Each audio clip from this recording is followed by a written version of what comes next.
नमस्कार दोस्तों, मैं हूं नीरजा और आज हम एक ऐसी गंभीर समस्या पर बात करेंगे जो भारत के हर कोने को प्रभावित कर रही है। Ground water crisis, ground water level का गिरना। चाहे गांव हो या शहर, देश भर में पानी की कमी दिन पर दिन बढ़ती जा रही है।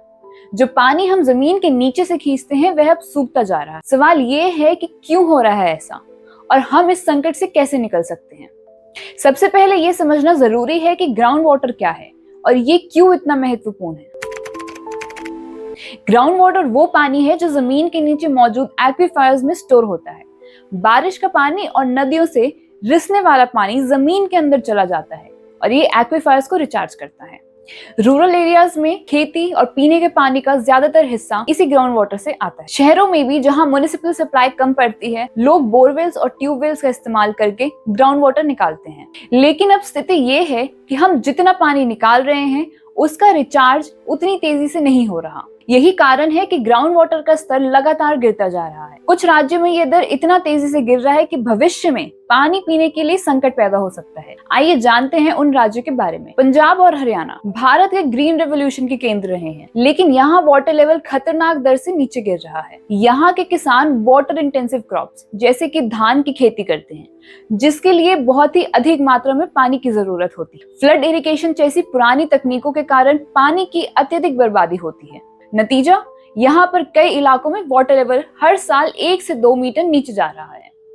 भटिंडा, लुधियाना और अमृतसर जैसे इलाकों में किसानों को अब 400 से 500 फीट गहराई तक बोरवेल करना पड़ रहा है। राजस्थान में पानी की कमी एक पुरानी समस्या रही है और यहाँ के डेजर्ट एरियाज में ग्राउंड वाटर लगभग खत्म होने के कगार पर है।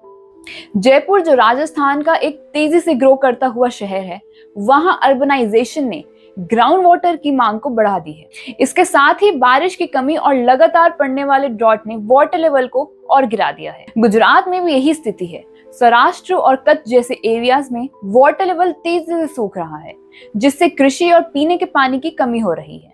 यहाँ के किसान छोटे बोरवेल से 1000 फीट तक पानी खींचने की कोशिश कर रहे हैं, जो आने वाले समय में और भी गंभीर समस्या का रूप ले सकती है। महाराष्ट्र के मराठवाड़ा और विदर्भ जैसे एरियाज में हर साल वाटर क्राइसिस बढ़ती जा रही है। यहाँ शुगर केन जैसी फसलों की खेती की जाती है, जिसमें एक्सेसिव मात्रा में पानी की आवश्यकता होती है। ऐसे समय में जब बारिश का स्तर घट रहा है, वाटर लेवल गिरने से खेती पर निर्भर लोगों का लाइवलीहुड खतरे में है। यहाँ के किसानों को पीने और खेती के लिए पानी के लिए टैंकरों पर निर्भर होना पड़ रहा है। बोरवेल सूख गए हैं और जल संकट अब एक मानवीय संकट बन गया है। तमिलनाडु, दक्षिण भारत के इस राज्य में भी पानी की कमी दिन पर दिन गंभीर होती जा रही है। चेन्नई वाटर क्राइसिस 2019 में चेन्नई ने दुनिया का सबसे बड़ा वाटर क्राइसिस देखा था, जहां रिजर्वॉयर्स पूरी तरीके से सूख चुके थे। ग्राउंड वाटर का ओवर एक्सप्लॉयटेशन और बारिश की कमी इस समस्या का प्रमुख कारण है। कोस्टल एरियाज में समुद्र का खारा पानी जमीन के अंदर तक आने लगा है, जिससे पीने और इरिगेशन के लिए पानी की और भी स्कार्सिटी हो गई है। उत्तर प्रदेश में भी वाटर क्राइसिस गंभीर है, खासकर बुंदेलखंड में। डिफॉरेस्टेशन और मॉनसून फेलियर ने वाटर क्राइसिस को और बढ़ा दिया है।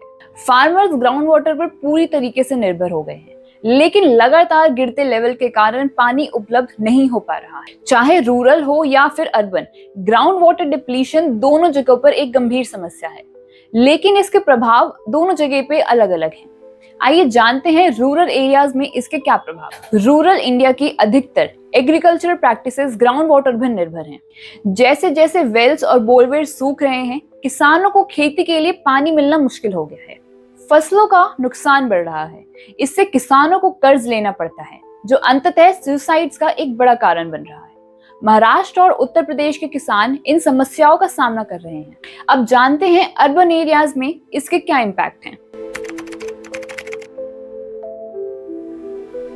शहरी इलाकों में unplanned buildings and industrial complex बन रहे हैं, जिससे पानी की मांग तेजी से बढ़ रही है। बेंगलोर इसका एक प्रमुख उदाहरण है, जहां ग्राउंड वाटर डिप्लीशन के कारण एक बहुत बड़ा वाटर क्राइसिस पैदा हो चुका है। कई शहरों में वाटर माफिया की समस्या भी बढ़ती जा रही है। जब लोग पानी के टैंकरों पर निर्भर होते हैं, तो इस माफिया का फायदा उठाया जाता है और लोगों को अत्यधिक कीमत चुकानी पड़ती है। अब आइए समझते हैं कि ग्राउंड वाटर डिप्लीशन के प्रमुख कारण क्या हैं। Over extraction of ground water, चाहे एग्रीकल्चर हो, इंडस्ट्री हो या फिर अर्बनाइजेशन। सभी में ग्राउंड वाटर का ओवर एक्सप्लॉइटेशन हो रहा है। भारत में एग्रीकल्चर के लिए उपयोग किए जाने वाले पानी का 85% से अधिक हिस्सा ग्राउंड वाटर से आता है, लेकिन पुराने तरीके जैसे फ्लड इरिगेशन का इस्तेमाल हो रहा है, जिससे पानी की बर्बादी बहुत ज्यादा हो रही है। कई इंडस्ट्रीज ग्राउंड वाटर का ओवर यूज करते हैं, खास करके बेवरेजेस, फार्मास्यूटिकल्स और एनर्जी प्रोडक्शन में। Inefficient irrigation techniques.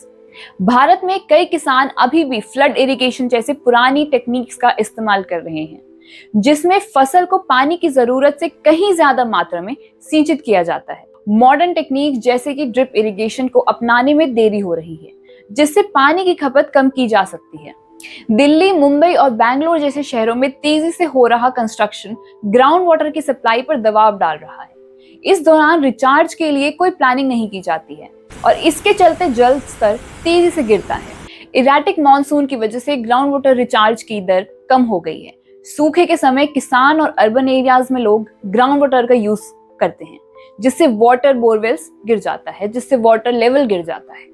दुनिया के कई देशों ने ग्राउंड वाटर मैनेजमेंट के लिए बेहतरीन उपाय किए हैं, जिससे भारत भी सीख सकता है। आइए कुछ प्रमुख देशों और उनके प्रयासों पर नजर डालते हैं। अमेरिका में कई एरियाज, खास करके कैलिफोर्निया में पानी की कमी को दूर करने के लिए वेस्ट वाटर रिसाइकलिंग और वेस्ट रेस्क्यू अपनाया गया है। वेस्ट वाटर रिसाइकलिंग कैलिफोर्निया और नेवादा जैसे जगहों में इस्तेमाल किए गए पानी को प्योर करके फिर से एग्रीकल्चर, इंडस्ट्रीज और यहाँ तक कि पीने के पानी के रूप में भी इस्तेमाल किया जा रहा है।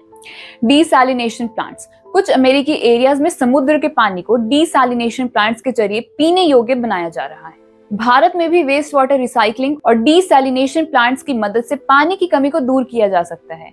यह खास तौर पर कोस्टल एरियाज में उपयोगी हो सकता है। स्पेन में पानी की कमी को दूर करने के लिए एफिशिएंट वाटर मैनेजमेंट और रेन वाटर हार्वेस्टिंग जैसे तकनीकों को उपयोग में लाया गया है।